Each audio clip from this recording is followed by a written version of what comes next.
Okay. Thank you everyone for dealing with us. We had a moment of technical difficulties, but thank you so much for coming to our second lecture in the lecture series. I'm Jillian Epstein, the outreach coordinator for the Cornell Astronomical Society, and so glad to have you all here. And tonight I will be introducing Professor Dong Lai. Professor Lai is a Benson J. and Mary Ellen Simpson Professor of Astrophysics in the Astronomy Department here. And his research focuses mostly on theoretical astrophysics, studying everything from protoplanetary disks all the way to black holes and the fluid dynamics in space. So without further ado, I will turn it over to you. Thank you. Thank you, Jill. Great pleasure to be here. Thank you all for coming, showing up this beautiful Friday evening. You could be doing something else, but I hope it's worth it. So I'll be telling you about some extreme astrophysics. So I'm an astronomer. So I actually start out as a physics student, undergraduate student, graduate student doing physics. So I've been doing research and teaching astronomy for 25 plus years now. Now, over the years, sometimes people come up to me, outside, people say, why do you do this? Your physics, the very practical thing, a lot of useful stuff. Why do you do this astronomy thing, out of reach, this far away thing? Why bother? What's the point? Why is it interesting? Well, I say, well, many people have, when we study astronomy, people have different reasons for studying astronomy, right? Some of us, may be interested in looking at the beautiful pictures, like this one you see in the background. This is a deep universe. It's actually one of the latest picture from the James Webb telescope, where you see this is actually a very, very small patch of the sky. You see millions or billions of galaxies, each point of the galaxy, right? This is a beautiful, each one is distorted. You can see, right, distortion, and you can wonder what's happening. So it's really beautiful. Of course, we also love this. Everybody knows this one, of course, Saturn's ring with all the fine structure, small moons carving out, structures, fine structures in the moon. This is a real thing, right? It's beautiful, right? And but one of the reasons for myself, just speaking for myself, one of the reasons we study astrophysics is that in astrophysics, we often encounter very extreme things, extreme conditions. Only happened in astronomy, you can study those things. For example, right? The most energetic particles, some of you, maybe physics, I don't know, they'll probably know, study very high energy particles where you have single protons carry a huge amount of energy, like a baseball, for example, this 10 to the 20 electron volt. Most energetic photons, the highest temperature you can find in Big Bang, right? Best vacuum, which is interstellar space, that's 1 atom per cubic centimeter. Is very good vacuum, right? And highest density, right? This is like neutron star. Everything gets squeezed into very high density, right? Strongest magnet, we call it magnetar, okay? Right? And the strongest gravity, black holes, right? Even planets, in recent years, we have found some very extreme planets, right? Extreme planets. In fact, I think before the pandemic, I gave a lecture into, I think maybe the same forum here. I talked about extreme planets, right? But today, I will focus on, compact objects, okay? The extreme physics, how extreme they are, right? Associated with compact objects. These are white dwarfs, neutron stars, and black holes, okay?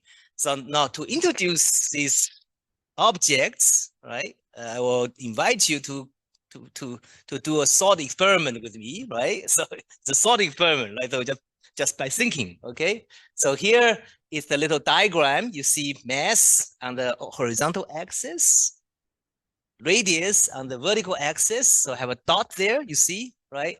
That represents Earth. Now, so Earth has a mass of roughly a few times 10 to the minus 6 solar mass. So that's why it's here. The radius is about 10 to the minus 2 radius of the sun. I think I forgot the units. This is 10 to the minus 2 in units of the radius of the sun. So are people comfortable with the unit with this kind of number? Everybody comfortable with this? The students should be, but if you have forgotten this thing, this means 1 in a million, basically. One, right? This means 1 in the right? Okay. So that's Earth. So Earth has this mass and this radius. So now here, let's do the experiment. Let's imagine we gradually add mass to that Earth, dripping mass to it. Let's ask ourselves, how does the radius evolve, right? Add mass to it. It's going to increase, of course, right? It's going to increase. So that's why the curve goes up. So for people to do a little physics, you can actually easily figure out. I have some equation in this thing, but if you don't, I'm not comfortable with it, you can ignore it. But basically, the radius goes up, of course, right? The bigger, the more massive it is, the bigger it gets, right? So for people who want to do calculation, you can try to figure out why is m to the minus 1/3 power, okay? That should be very easy. Okay, now, if you keep doing this, the question is, does this curve keep going up? Is it going to, certainly if you add mass, it's getting more and more massive, but is it going to be getting bigger and bigger? The answer is no. It actually turns over. All right, it actually turns over. All right, it just turns over at the mass about mass of the Jupiter. This mass 10 to the minus 3 solar mass, so 1/1000th of solar mass. Okay, the radius is about 10% of the solar radius of the sun. It turns over. Why? Why is that? Why is that? What do you think? Anybody has a clue? Can give me an answer roughly. Just think just any reason why it's not keep going up.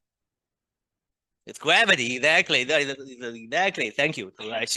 Right. If you add more mass, the gravity is become bigger and bigger. At some point, become more attractive, and then of course, that's why it turns over. And okay, and then keep adding mass to it, then it actually goes down.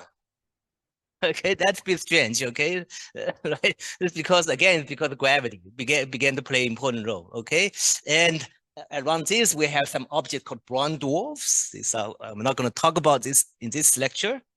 And keep going when you reach about mass of the sun of 50%, 0.5 solar mass, you reach this object called white dwarf, and there you can actually also calculate how the radius evolve as a function of mass, and you can actually derive this relationship m to the minus 1/3 power. Now, for the physics type students here, I don't know how many. Anybody are there physics student or some math students? Okay, if you're not, fine, it's okay. I have some equations here, but you don't have to look at the equation. Okay, this m to the minus 1/3 power, you can see it's opposite to that thing. It can be derived very simply. Okay, so if you ask yourself why is this mass, what happens, right? This thing is very dense now. You can see here, this white dwarf has mass of 1 solar mass, but the size, the radius is 1% of the 1%, like the Earth is 1% of the solar mass. It's like the Earth's mass, so it's very, very dense, right? And you may wonder what happened, what's holding it up, right? It has huge gravity. Something must be providing support so that it does not collapse, right? The gravity wanted to collapse, but what's holding it up? Right? It turned out in this case, what's holding it up? It's quantum mechanics, right? According to quantum mechanics, some of you may heard about. According to quantum mechanics, everything has to move, even at zero temperature, right? In this room, for example, the molecule, is moving because of the finite temperature, right? We cannot see it, but it's actually moving around. Now, if you freeze, make every temperature very, very low, normally that motion goes down. Eventually go to very, very small value. But according to quantum physics, even at zero temperature, even when the temperature is very, very small, if you squeeze the matter, the electron, the particle inside that small volume, when the particle gets squeezed into small volume, they have to move. And this is called uncertainty principle, right? If you squeeze the particle in some small volume and confine them in the small volume, they have to move, they have to jiggle. And that motion, we call that quantum mechanical motion, 0-point motion. Okay, it is the 0-point motion inside this white dwarf, electrons inside this, inside the white dwarf that provide the pressure so that they don't collapse. This white dwarf does not collapse, right? Right. It's just like the moon, right? If you think about it, why the moon is not falling to the Earth? Earth always try to grab the moon, try to make it fall, right? But moon does not want to move, does not want to collapse, right? Does not fall down. Why? Because it's moving, right? So inside the white dwarf, you have very strong gravity. The gravity want to make all these atoms, all the particles try to fall to the center. But the particle don't fall to the center. Why? Because they have this 0-point motion, right? So white dwarf is this object that actually supported against gravity by quantum mechanical pressure. Okay, this is some with dream object, and if you keep doing this, keep adding mass to it, eventually you find that at some point reach a limit. You cannot get any mass beyond this critical value, which is about 1.4 solar mass. That is an interesting thing. You know, what I'm saying is that there's the upper limit to the mass of white dwarf. Right? You may wonder why is that. The reason for this has to do with special relativity. Some of you heard about this. The speed of light. Nothing can move faster than speed of light. That you probably heard about, right? So I told you inside a white dwarf you have strong gravity, right? It's the 0-point motion of the particle provides support so that white dwarf does not collapse. Now, if you keep making the density higher and higher, you know, if you add more mass, become denser and denser, become smaller and smaller. You can see, right? Going down, right? Smaller and smaller. You know, that means you squeeze the particle into smaller and smaller volume. That means it's going to move faster and faster.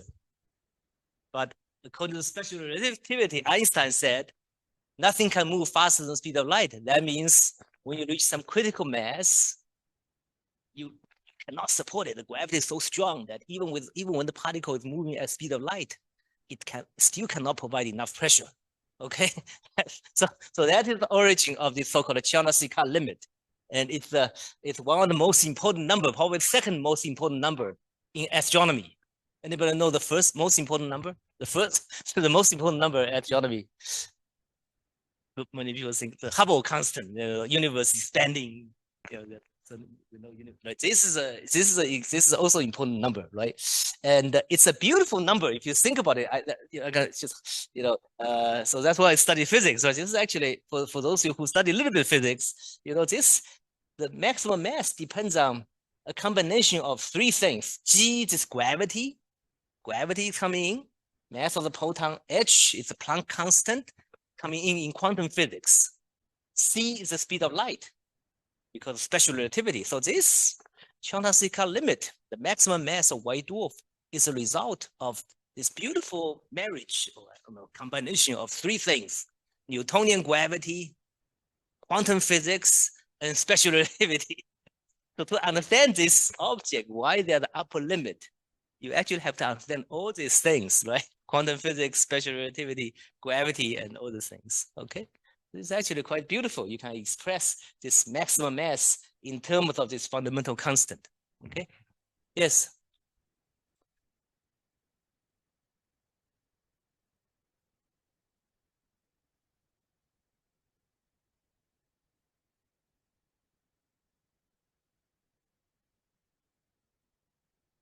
Our sun is one solar mass, right? Not they all. Our sun is very hot. Okay, so that's very, very good, very good. Thank you. This is an excellent question. Yes, I start out, the Earth is very cold, relatively cold. I gradually dripping mass to it, so remain cold, right? The sun is really not right. That's why I said this is a really cold object, relatively cold object. Okay, that's an excellent question. Thank you very much indeed. Right, right. So indeed, the sun has gravity. Gravity tries to make the thing collapse, but the reason the sun does not collapse is because the particle is moving, but that motion it's come about because it's very hot, right? When the temperature is high, the molecule, the atom is moving faster, right? What I'm saying here is that these objects, even when they are very cold, they can have this thing. They have this property, okay? Okay, so this is a white dwarf. Now let's continue this experiment, adding mass to this white dwarf. At some point, you reach this limit. What's going to happen? Namely, even this so-called electron quantum mechanical pressure cannot support it against gravity because gravity is so strong, right? What's going to happen? What's going to happen when you add mass to it? So when the mass exceeds this Chandrasekhar limit, what's going to happen? Well, it's going to collapse. Of course, right? It's going to collapse.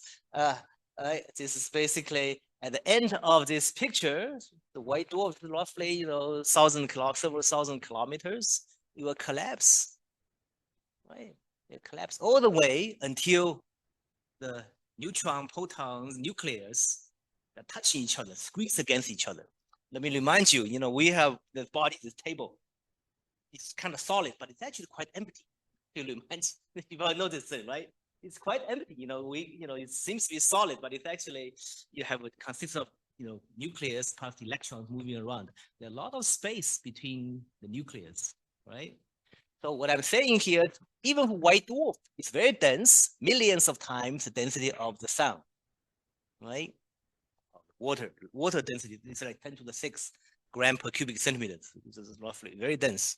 Even for white dwarf, it's actually, even though it's very dense, it's actually a lot of empty space between the nucleus, right?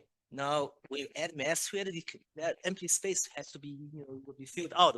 This whole thing will collapse until all the nucleus will touch each other, and that we get a giant nuclear ball. Basically, that's called neutron star.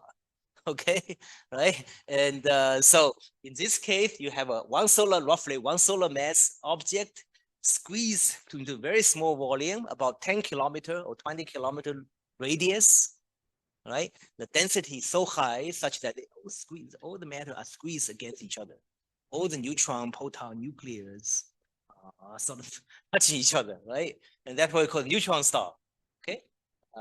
So it's very dense, it's very compact indeed. Now you keep adding mass to it. Let's keep doing that, adding mass to it. Now here, then in this case, there will be different possibilities. Sometimes will go up, sometimes go down, sometimes this thing. The reason you have these different possibilities is because the physics of this kind of dense nuclear matter, it's uncertain, right? Remember, we're dealing with a situation where all the nucleus, neutron, proton, they are squeezed against each other. In order to know how the radius change as function of mass, we have to understand how the neutron, proton will squeeze against each other, how they interact, right? And that physics, it's hard, it's difficult, it's some uncertainty.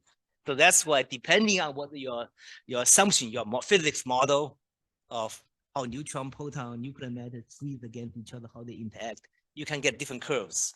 Okay, right? Now keep adding. Let's keep adding mass to it. Question. Kilometers, yes. No, this is really in kilometers. This is actually in kilometers. This is the correct in kilometers.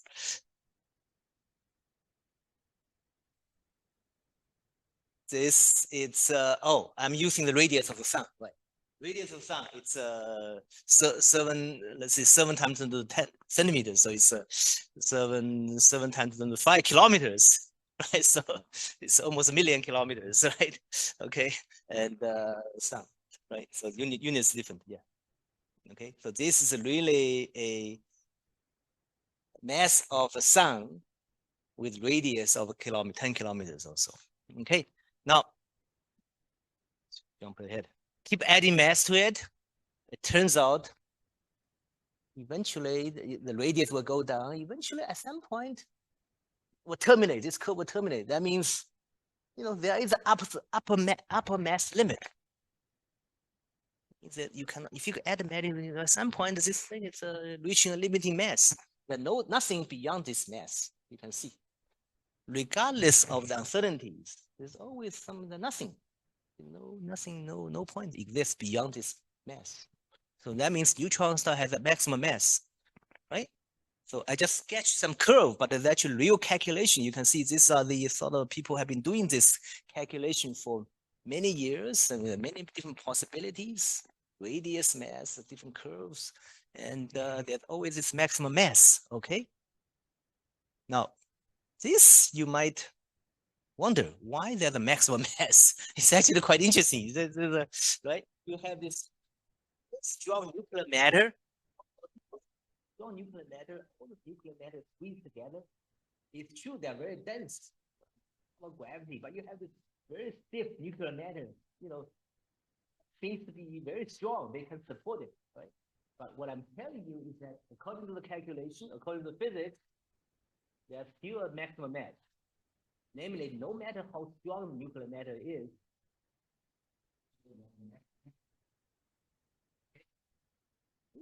maybe it's strange. This is actually interesting. This is actually an interesting thing. You think about it, right? What I'm saying is, gravity will try to make the thing collapse, but you have nuclear matter try to fight against it. No matter how strong you try to fight, there's always gravity eventually wins. You have the mass too big, right? So why is that? Okay, and it turns out this has to do with general relativity. All of you probably heard about E equals mc squared. Okay. I'll do it. Yes. Okay. Yeah. E equals mc squared. Right?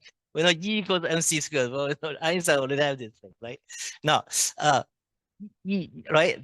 It turns out what happens is that when you have nuclear matter squeeze together, there's a lot of E, a lot of that energy, associated with that squeezing. That energy, because according to the E equals mc squared, it's like an effective mass. That mass will act like gravity, right? Increase mass produce gravity, right? So it's actually the reason you have this maximum mass is a consequence of Einstein's theory of general relativity and special relativity. E equals mc squared. Okay, so there's a lot of physics building in this curve, in these curves, right? All right, so these are the real curves. These are the real calculations, and of course, over the years, astronomers have been trying to measure these kind of things, right? You can try to find a way to measure the mass of neutron star and radius of neutron star using different methods, right? And I don't want to go into this thing, but you can see there are the recent measurement. There is the neutron star with the mass 2 solar mass, right? 2 solar mass at this band. There's some uncertainties, and this is interesting because you can see maybe in the other curve is better, right? You can see some theory. Here's some curve here. Predict a maximum mass of 1.5 solar mass. So that theory will be ruled out, right? If you find something that's bigger than you predicted, then that theory will be ruled out. So this is the way you can actually probe this extreme fundamental physics using observations of this compact object, neutron star. Okay? All right. Okay, so let's continue this experiment. Right? We have this neutron star, right? We add mass, eventually reach this limiting value, which is about 2.3, 2.5 solar mass. Then the question is, what's going to happen? There's nothing here now. Meaning that even nuclear matter cannot support it. Gravity is so strong, right? When you add so much mass, with a mass is greater than 2.5 solar mass, even nuclear forces cannot fight against the strong gravity. You keep adding mass. What's going to happen? What do you think? Yeah, somebody said black hole is going to collapse. Okay, great. All right. Right, so you keep adding mass neutrons. So what happens when the maximum mass? It will collapse to black hole, right? And this black hole, it's here. But it turns out black hole in this case is actually simpler. Suddenly becomes simpler, right? In the sense that the effective radius, which I'm going to explain what that means, is actually very simple. Unlike the neutron star case, you can see in the neutron star case, you actually don't know. Like if you tell me a mass, you actually don't know what exactly the radius is. You know roughly, but you don't know exactly. But in the case of black hole, if you tell me the mass, you know immediately the effective radius, which is given by that equation. Okay, 2gmc divided by c squared. G is the Newton's constant. This is the mass and divided by c squared. That value, if you evaluate it, calculate the number, it's about 3 kilometers for a solar mass black hole, 1 solar mass black hole. It's a very clean number.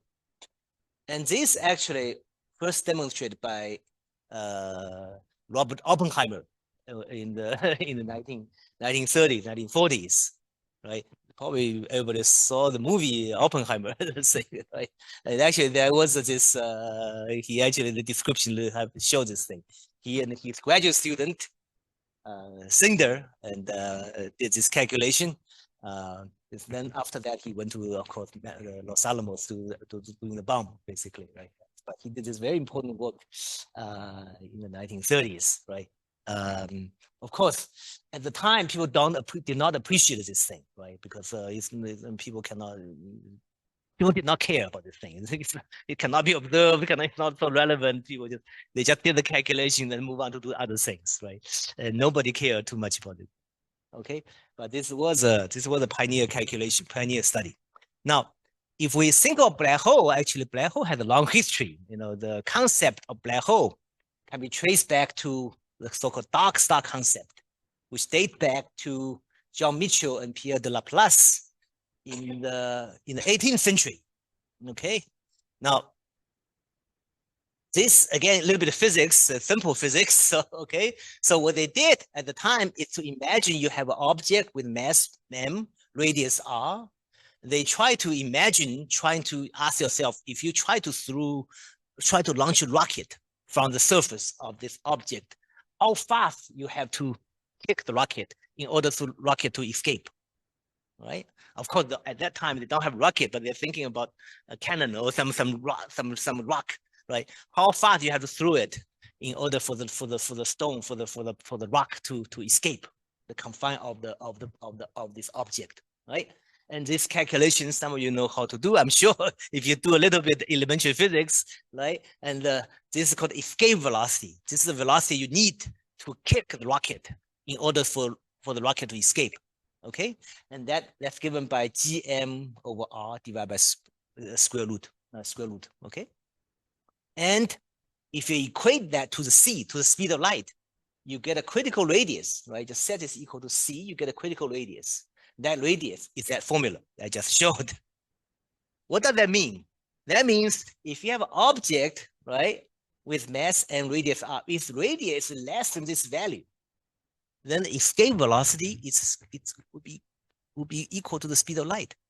That means even light cannot escape, right? You have an object. If you have an object with mass for one solar mass, if the radius is less than this value, if you want to throw the rock to infinity, too far away, you would have to give the rock a speed of light or more than speed of light, right? So therefore they say, well, if you have such a compact object, some compact star, right? If radius so small, less than 3 kilometers for a solar mass star, then even light cannot escape. That means, therefore, it will be dark. Okay, so that's a dark matter concept. Now, this was actually a very bold suggestion at the time. This is, 18th century, right?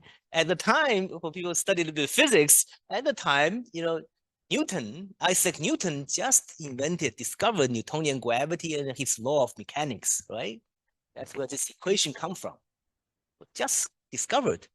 And then, of course, people are talking about light. Try to understand what's the nature of light, right? So actually, so in this calculation, it's a very new thing.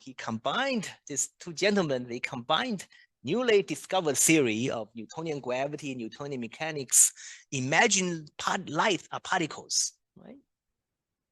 Like a little rocket, right? They imagine light particles, and they derived this concept, right? And this is quite amazing, quite bold. Now, this is the correct answer, it turns out. But sometimes in physics or in science, sometimes if you make two mistakes, you can still get right answer sometimes. This is an example. Now, we now know, even though they get a correct answer, the derivation is actually wrong, right? We now know that when you are dealing with something moving so fast, like speed of light, you cannot use Newtonian mechanics. You have to use special relativity. That's what Einstein invented. When the gravity is so strong, such a compact object, gravity is so strong, you cannot use Newtonian gravity, right? Just Newton, right? You have to use the Einstein theory, general relativity. So, so the answer is correct, but the derivation is wrong. Okay. Now we understand, of course, to really properly understand this black hole, we really have to use general relativity, right? Einstein theory, general relativity, which was, of course, discovered or invented 100 years ago, right? Now, Now, this is not a time to talk about general relativity, but the key idea is actually quite simple. Okay, the key idea of general relativity, right? According to Einstein, he said that we should not think of gravity as a force. Usually, the Newtonian picture is gravity is a force, right? You pull them. You have the Earth is trying to pull the moon, right? Moon is moving, but the Earth is pulling, right? This kind of thing. Gravity. Einstein said we should not think about this gravity as a force. Instead, we should think about gravity as a manifestation of the curvature of space-time. So what does that mean, right? If you have an empty space, everything's flat, no gravity. Now, if you put a big mass here, the space-time will be distorted. Space will be curved, will warped, okay, will be distorted, and that curvature, it's basically it's manifestation of gravity, right? You probably have seen this kind of picture. Sort of, you have a rubber band suspended in the table. You put a little big thing, then this thing will be do the curvature, right? And that kind of things, right? It's like that concept, okay? So there is actually an equation Einstein invented, and this equation, if you write it symbolically, it's actually very simple. It's just G equal to G with some funny subscript, A pi times T mu nu, the subscript. Now, for the math type, some of you know what is study math. This means it's a tensor. It's actually a complicated matrix kind of things, right? But what this equation says is that this equation will allow you to do is basically allow you to calculate the curvature of space based on how much mass is it, right? So basically, if you have a mass, right, this Einstein equation will allow you to calculate the curvature of space-time around it, okay? And therefore calculate the gravity, in a way, the gravity, okay? So Einstein invented this general theory of relativity, 1915. A year later, the German astronomer Karl Schwarzschild, he was, I think, was in the battlefield of the First World War. Basically, at the time he was sent to the war. Okay, before he died, he was playing, learning this relativity theory, and he actually derived the first exact solution of Einstein's equation, okay, which had this particular form. I'm not going to explain it basically, right? And this particular form describes the sort of metric, the measure of space-time, okay? We now call this space-time Schwarzschild metric, okay? According to this Schwarzschild metric, okay, this actually is a metric that describes the black hole, space-time of the black hole. According to this metric, there is a peculiar radius called Schwarzschild radius, which happen to be the same as the formula I just derived before, right? This wrong derivation, but correct answer, right? And this is it's called horizon radius. So this is the sort of solution or mathematical description of the black hole, basically, okay? According to this solution, there is a special radius given by that expression, right? Right, and something weird can happen. Now, what is this horizon? This horizon is actually a boundary, a communication. Okay, so some of you may remember this if you maybe go back to watch the Interstellar, that movie. There is a scene, if you watch very carefully, unfortunately, there's a spacecraft falling into the black hole, right? Right? And and then fall into the black hole, and then of course you get sucked into the black hole, and it's unfortunate, right? Basically falling, and of course it's science fiction, right? And in fact, he crossed the horizon. Nothing happened. Nothing particular happened, except it suddenly become very quiet. I think the movie suddenly became very quiet. So what happened is that this is a boundary of communication, right? If you are unfortunate falling onto the black hole, of course you'll be stretched by the gravity of the black hole, squeezed and stretched by the gravity of the black hole. You'll be dead. But suppose you're very strong, you can sustain that, right? What I'm saying here is that you will pass through that horizon, no problem. If you only care about yourself, right? You'll survive. But the only problem is if you try to communicate with your family, send a signal to your family outside, then you will find that when you cross that special radius, you will not be able to communicate. Okay, so this is a radius where even signal cannot propagate out. right? Even speed of light cannot propagate out. Okay, so this is a boundary of communication. So that we call this black hole. Okay, so there's nothing there basically. That place is empty. Nothing, as far as we know, there's nothing. There's no hard surface, some surface there at that boundary. It's just a communication boundary. Okay, that's a horizon. Okay, then it took 50 years, 40, 46, 7 years later, the New Zealand mathematician Loyal Kerr discovered the generalized solution of black hole, describing spinning black holes, this black hole that had rotation. Okay, we call that Kerr black hole. Okay, so that's the sort of completed our thought experiment, right? Remember, we started out with the Earth, we gradually add mass to it. This turns over, become white dwarf, right? And then there's the maximum mass of white dwarf. If you keep adding mass to it, the thing will become a neutron star, right?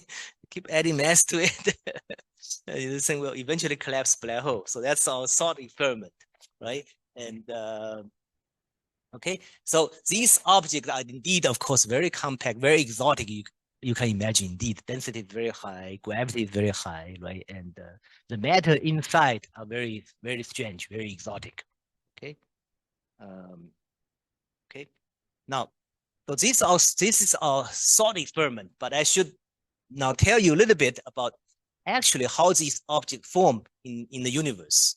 I mean, the universe does not have that thought experiment, but so let me just briefly tell you the formation of this object in the universe, in the real universe, right? We think after many years of study, we now have a good understanding where where this black hole come from, how you form, right? We think these objects are all the remnant of stars, right? For example, white dwarfs evolved from low mass stars, the stars with mass less than about 8 solar mass. So our sun, or the central portion of the sun, will become white dwarf. Right now, our sun is very stable. It has nuclear fusion going on inside. Right, it's stable. It's going to keep burning for 4 billion years, 4.5 billion years. It's already 4.5 billion years old, but it will have another 4.5 billion years to go. But after that time, the central region, the nuclear fusion will run out. The fuel will run out. So the central portion will collapse and will eventually become white dwarf, ejecting the envelope. White dwarf, the outer envelope ejected, right? And so here is a picture. People actually catch the picture of such things, like not the sun, but it's a dying star. Basically, the central portion become white dwarf, the envelope get ejected.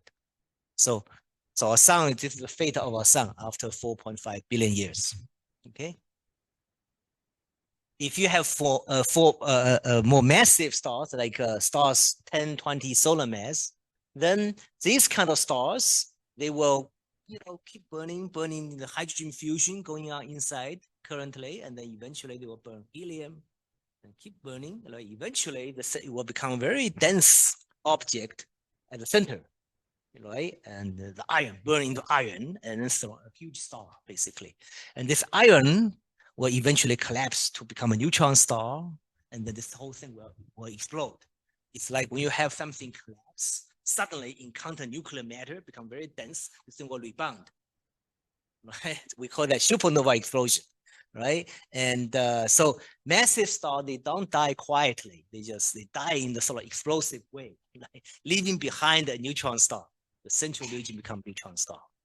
Or black hole, actually, this is something we don't know, right? This if you have even more massive stars, right, to begin with, right, and maybe the central region will become black hole. I put a question mark here, 30 solar mass. We don't really know. Okay, it's just tentative thing. So there's still a lot of uncertainties, right? So low mass star will leave behind a white dwarf. Very massive star, the central region will become a neutron star or black hole, ejecting the envelope in the massive explosion. Okay, all right, generating a lot of things, a lot of explosion that thing can be observed. We have observed many of these kind of supernova, so-called core collapse supernova. Supernova caused by collapse of a central star. Okay, Now, I would be remiss if I don't mention, so these are so far sort of the stellar remnant. Massive stars evolve, eventually become this compact object. Now you have also there are also these so-called bigger monsters called supermassive black holes. Right? These are black holes at we now know at every center of every galaxy there's a supermassive black hole. The center of our Milky Way galaxy has a 4 million solar mass black hole. These are much bigger. Okay, these black holes are responsible. The supermassive black holes, we have studied them for actually 4 decades, four decades now, right? We know them exist. We have measured them actually, and they are responsible for some of the most violent activities that happened at the center of a galaxy. For example, this is a little picture of a galaxy.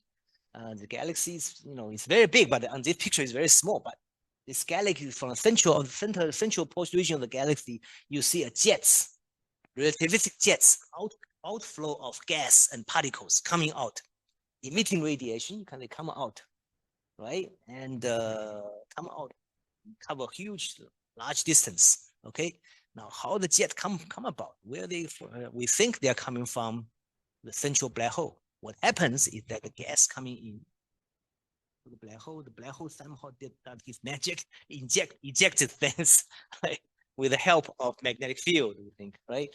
Now, these supermassive black holes, they are not the remnant of a single star because the stars cannot be so massive, right? Instead, we think these black holes come from the merger of galaxies, right? When you have in the universe, there are many, many galaxies moving around, right? Once in a while, galaxies will merge, will collide with each other.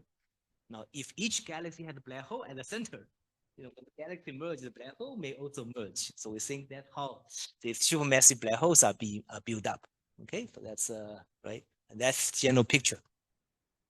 Now, so these compact objects are very, very exotic, right? But now they have become sort of routine subject of research. Even though they're very unusual, we have to use different physics to do these kind of things.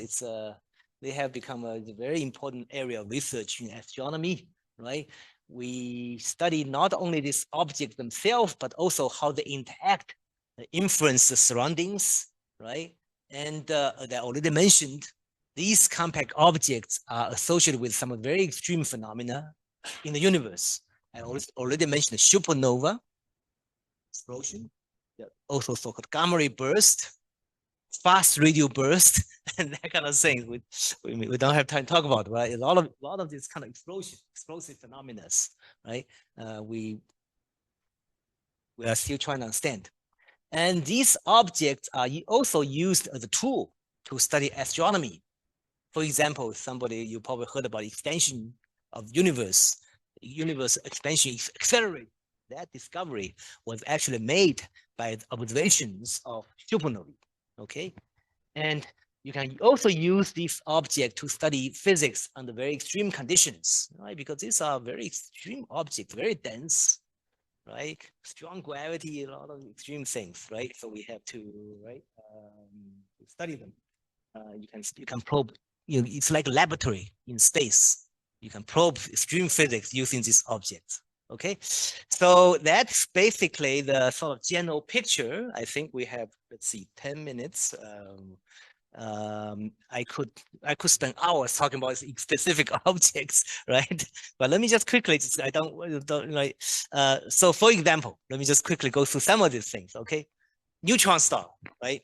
Neutron star, it's just so one solar mass ball of mass, very dense, 10-kilometer radius, very dense object. Wandering, we know there are billions of such objects probably wandering in our galaxy. We don't usually see them, but occasionally we can observe them, right? They have different manifestations. So several different possibilities. For example, we have observed so-called radio pulsars. These are, basically we think they are neutron stars, but they have very strong magnetic field. It's like a big magnet rotating in space, okay? Rotating very fast. Because this combination of rotation and magnetic field, they produce all kinds of radio emissions, all kinds of high energy emissions. We can study them, okay? and we can study them. Magnetar already mentioned at the beginning. These are again also neutron stars. They are, it turns out we after some calculations and observations, we know these objects have very strong magnetic field of 10 to the 14 Gauss. Now, what is this value here? 10 to the 14 Gauss. You may not have an idea. So let me give you some concept. What is 10 to the 14 Gauss? So this is 1 followed by 14 zeros. Okay, what's that mean? What does that mean? Now you all have a compass. You can use the point compass. That means the Earth has a magnetic field. That magnetic field is about 1 Gauss. Okay, Earth's magnetic field that drive your compass is about 1 Gauss. Now some of you may have you like put a little magnet on your fridge. Okay, that's about 100 Gauss. 100 Gauss. Okay, so this is many times larger than that thing. Okay, very extreme. In fact, the biggest magnetic field you can produce in the laboratory, it's only maybe a million Gauss. Okay, so this is much higher. Okay, and now with such a strong magnetic field, you can imagine, probably not so surprising, they can produce exotic things, right? For example, some of these magnetars, they can just suddenly become a flare. There's suddenly some quake, like star quake, like earthquake, except much bigger. The whole star become broken up and rearrange itself. Like right, and then you have this magnetic field, and then produce a big outburst of radiation. Okay, that have been observed. And so also fast radio bursts. This is just this is a latest puzzle in astronomy. Basically, it's basically just once in a while random place in the universe, some direction. They are the rapid pulse of radio emission lasting millisecond to a second, and then it's gone. That's it. Just that's a fast radio burst.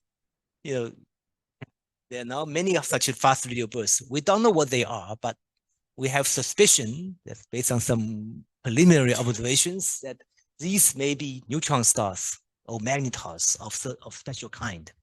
Okay, we're still trying to figure out. Black holes sitting there, of course, it's actually pretty boring. You don't observe them usually. If it's a single black hole sitting there, no light come out, it's actually pretty boring, right? Isolated black hole is actually quite boring because you cannot observe them, right? But fortunately, black holes is not, they're actually not just in isolation. Very often you find they are they can interact with the environment. For example, here's a black hole here. It turns out sometimes it can orbit it in a binary system with normal star. Big normal star, like normal like the sun, okay? Black hole here. Now imagine for some reason these two things get too close to each other. Black hole has huge gravity. It's going to suck the gas from the companion onto it, right? You can see this gas, the black hole is sucking the gas, and then we're moving there, okay? Right? So of course it's far away, then doesn't matter. But when you get close, you were sucking the gas, right? And in the case of supermassive black hole, you have a black hole at the center. There's the interstellar medium. Remember, there's the interstellar medium, there's gas all over the place. Sometimes the gas can be funneled into the central region of the black hole. Near the black hole, the gas can accrete, right? Gas can accrete. When the gas accrete, you can imagine, the gas were rotating around the black hole. They were rubbing against each other. They will heat up, right? So we call the so-called accretion disk. Gas moving around the black hole, they're rubbing against each other. They become very hot. They emit radiation. So we observe this thing. They can emit X-rays or gamma rays. Okay, and so this is how we observe black holes actually, right? And then some of you probably remember a few years ago that this image, black hole image, just a few years ago, we have achieved image. Were able to take an image, radio picture of a black hole, the gas, not the black hole itself, but the gas moving around the black hole. Here it's a picture, right? It's a supermassive black hole at the center of a galaxy called M87. It's a monstrous, very huge black hole, right? It's about 6 billion solar mass black hole at the center of that galaxy. It's very far away. Nevertheless, with radio telescope distributed all over the world, combining them together, it's really amazing achievement. They were able to take a picture of this black hole. You see this gas, you see a dark region. The region is that this region is because there is because nothing can escape from that. When the light come very close to black hole, it gets sucked into the black hole. They cannot come to the observer, right? You see this shadow, black hole shadow, and that's the picture of the black hole, right? And by studying this picture of the black hole, you can actually really probe the Einstein theory of general relativity. Okay. Okay. And then, of course, sometimes, I talked about isolated neutron star black holes, but of course, very often you could have two black holes or two neutron stars come together, right? And this sometimes you have two neutrons. In this case, you have two neutrons orbiting around each other, and right. And in fact, this is a discovery that occurred several decades ago. These two astronomers found that these two neutron stars orbiting around each other. One of them emit radio waves, right, and orbiting each other. And then through observation over many decades, they discovered that the orbit of this black hole, they're orbiting around each other every 7.7 hours. That's orbital period. What they found is that through precise measurement of the orbit, they find the orbit is gradually shrinking, right? So this orbital period, initially, maybe 20 years ago is this. Now it's become slightly smaller, some high digits. It's going down. Then meaning that orbit is gradually shrinking. Gradually shrinking. So the orbit is actually gradually decaying, right? Now we now understand the reason it's actually decaying. The orbit is decaying is because of general relativity. Because Einstein theory predicted that when you have two big objects moving around each other, it actually radiates gravitational waves, so-called gravitational waves. It's a wave that's analogous to electromagnetic radiation, but it's emitted by mass. Okay, as a result of that radiation, the orbit is gradually shrinking, right?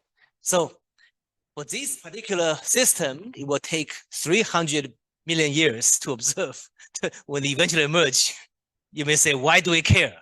Why do we care about this thing? Sure, it's orbit decay, but we don't. The reason we care is because this is just one object, but remember in the universe is very big, right? Some of the objects are actually maybe merging, maybe closer, they're actually merging, right? So, right? So in fact, this, right, when they merge, of course, they will, have two giant nuclear cores fighting against each other, do all kinds of things, right? And producing all kinds of explosions you can imagine, right? Okay, so this is a sort of merging black holes, they produce things. And of course, just last bit in the recent years, astronomers and physicists have now detected many examples of such merging black holes, merging neutron stars, right? And they produce the so-called gravitational waves, and these have been discovered. So here, I'm just show you one example. And what happens is that this happened a few years ago. 2017, you have two neutron stars. They actually merged. We actually able to catch them in the act, right? So all the telescope all over the world were tuned to that particular event and observed all kinds of radiation coming out from that merging binary neutron star. Two neutrons are collided against each other. And this collision of two neutron stars not only produce gravitational waves, they also produce radio waves, gamma rays, X-ray, UV, optical, infrared, radio, all the things, right? So we study the detail, how they merge, what's happening, right? And in fact, we now understand this merger of two neutron stars produced heavy elements like gold. The gold, if you wear the gold, they actually come, at least some of the gold, we think they come from the collision of two neutron stars. Okay, and if you ask me where the gold element come from, they come from this merger of neutron stars. Okay, and R process element. Okay, and of course many black holes merger have been discovered, right? And okay, and so right now they have roughly 90 events have been detected. But this instrument is ongoing, and in the future, in the coming years, we'll detect more and more of this merger events, and we can study all kinds of things about neutron star merger, black holes. Okay, right? Okay, so I think I'll stop here. I think I could talk more, but I think yeah, we better ask some questions. Okay, thank you.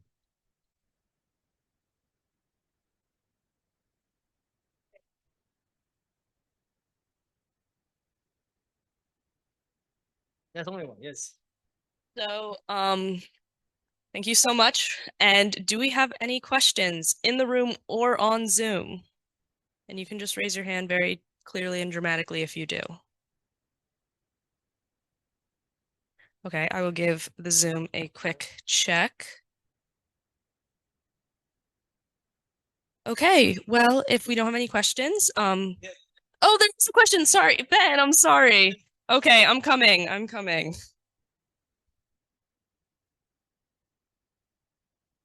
Excuse me. Thank you for talking to us.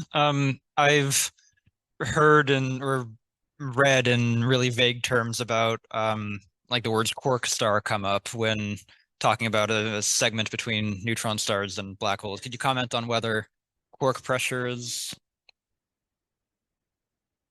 Sorry.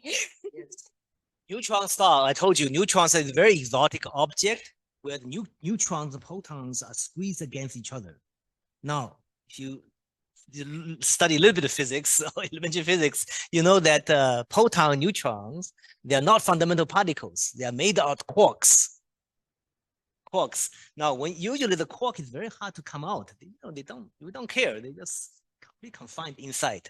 But now when you squeeze the neutron proton against each other because of strong gravity, the quark may come out under some conditions. So it's really possible some of the neutrons, the central region of neutrons may have quarks, may have a lot of quarks. But we don't really know, right? Because hidden inside. So part of the excitement of neutron star merger, one of the reasons we care about them is that when you have, I imagine, two neutrons are colliding against each other. That is like doing an experiment. Of course, especially in space, far away, much harder, right? You collide them, and then the same thing may come out, right? And if we can find some clever way to decipher what's coming out through the radiation they emit, we may be able to learn that things. That's part of the excitement. In fact, I have a student actually doing the calculation recently. This is the kind of things. Try to see what happens. If you have a quark matter, when you collide them, what's going to happen? What kind of light they can emit.